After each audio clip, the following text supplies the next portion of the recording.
Hello friends, आज हम लेकर आए हैं मॉर्निंग नाश्ते की रेसिपी।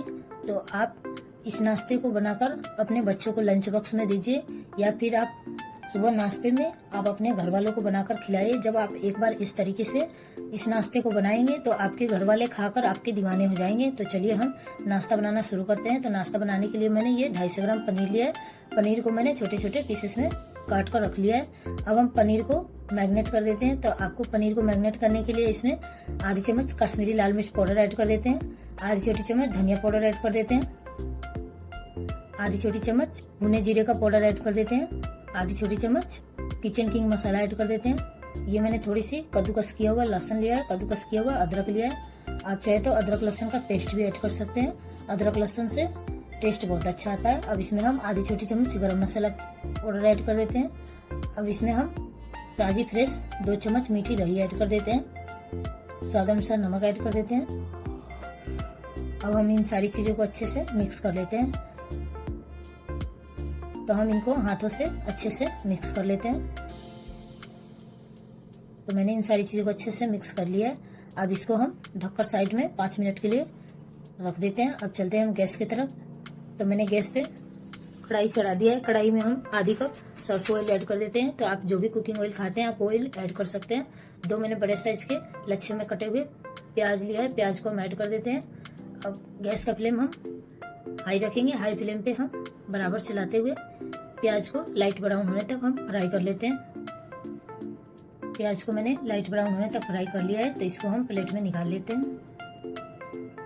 मैंने प्याज को प्लेट में निकाल लिया है। इसको हम साइड में रख देते हैं ठंडा होने के लिए। ये मैंने 4 से 5 सूखी लाल मिर्च लिया है। इसको भी हम तेल में इस तरीके से बराबर चलाते हुए हम इसको फ्राई कर लेते हैं। इस तरीके से जब हम इसको फ्राई करेंगे तो ये बहुत अच्छे क्रिस्पी हो जाते हैं। अब हम जो हमने मैरिनेट करके पनीर को रखा था, तो पनीर को मैरिनेट होते हुए 5 मिनट हो चुके हैं। तो इसी तेल में हम पनीर को ऐड कर देते हैं। इस तरीके से हम बराबर चलाते हुए 2 से 3 मिनट के लिए हम पनीर को अच्छे से भून लेते हैं। पनीर भून चुका है तो स्टफिंग हम साइड में रख देते हैं। अब ये जो हमने मिर्ची को भून कर रखे थे, इसको हम हाथों से इस तरीके से अच्छे से इसे मैश कर लेते हैं। अगर आपके हाथों में मिर्ची लगती है तो आप हाथों में पन्नी लगाकर इसे मैश कर सकते हैं। अब ये मैंने 4 आलू को बॉईल करके मैश करके रख लिया है। अब इसमें हम जो हमने मिर्ची को मैश करके रखे थे, मिर्ची को ऐड कर देते हैं। अब इसी में हम जो हमने प्याज को भून कर रखे थे, प्याज को भी ऐड कर देते हैं। अब इसमें हम स्वाद अनुसार नमक ऐड कर देते हैं। अब इन सारी चीजों को अच्छे से मिक्स कर लेते हैं। तो स्टफिंग बनकर रेडी हो चुका है। इसको हम साइड में रख देते हैं। अब चलते हैं हम नाश्ता बना लेते हैं। तो नाश्ता बनाने के लिए मैंने 1 कप आटे को मैंने नमक डालकर पहले से गूंथ कर रख लिया है। अब आटे में से हम छोटा सा लोई लेंगे, जैसे हम रोटी की लोई लेते हैं। तो इस तरीके से हम हाथों से चिकना करते हुए इसको बना लेते हैं। अब इसको हम सूखे आटे में कोट करके इस तरीके से हम इसको बेल लेते हैं। तो हम जैसे रोटी बेलते हैं उसी आकार में हम इसको बेल लेते हैं। तो आप अपने हिसाब से छोटी बड़ी मोटी पतली रोटी बना सकते हैं। तो मैंने यहाँ पे सारी रोटियां बनाकर रेडी कर लिया है। अब हम चलते हैं गैस की तरफ। तो गैस पे मैंने तवा चढ़ा दिया है। तवा को मैंने पहले से गर्म कर लिया है। तभी इस पे हम एक रोटी को इस तरीके से ऐड कर देते हैं और रोटी को हम अलटते पलटते हुए आधा कच्चा पक्का होने तक हम रोटी को सेक लेते हैं। तो रोटी को हमें ध्यान रखना है कि पूरा नहीं सेकना है, हम इसको आधा कच्चा पक्का सेकेंगे।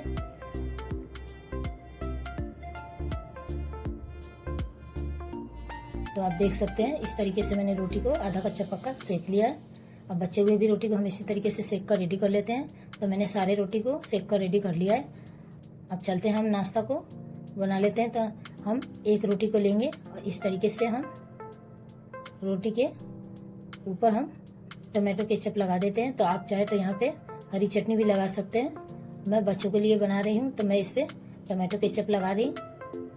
आप चाहे तो इसमें हरी चटनी लगा सकते हैं। अब जो हमने आलू का स्टफिंग बनाकर रखे थे, हम आलू के स्टफिंग को इस तरीके से रोटी के आधे हिस्से में हम इसको लगा देते हैं। तो आप अपने मन चाहे जितनी मर्जी स्टफिंग आप इसमें लगा सकते हैं। अब जो हमने पनीर का स्टफिंग बनाकर रखे थे, तो हम इसके ऊपर हम पनीर का स्टफिंग लगा देते हैं। अब इस तरीके से हम आधे रोटी को उठाकर इस तरीके से हम फोल्ड कर देते हैं। और फोल्ड करके आप देख सकते हैं इसको हम हल्का सा इसे दबा देंगे। तो इसी तरीके से हम सारे नाश्ते को भरकर रेडी कर लेते हैं। मैंने सारे नाश्ते को भरकर रेडी कर लिया है। अब चलते हैं हम इस नाश्ते को सेक लेते हैं।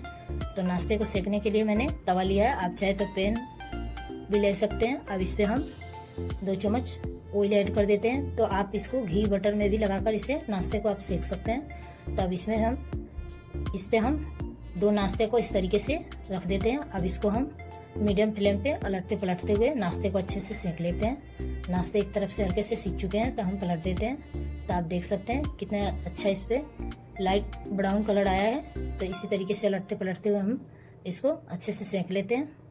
मैंने नाश्ते को पलटते पलटते हुए गोल्डन ब्राउन होने तक सेक लिया है। तब इसको हम प्लेट में निकाल लेते हैं। बचे हुए भी नाश्ते को हमें इसी तरीके से सेक कर रेडी कर लेना है। मैंने सारे नाश्ते को बनाकर रेडी कर लिया है।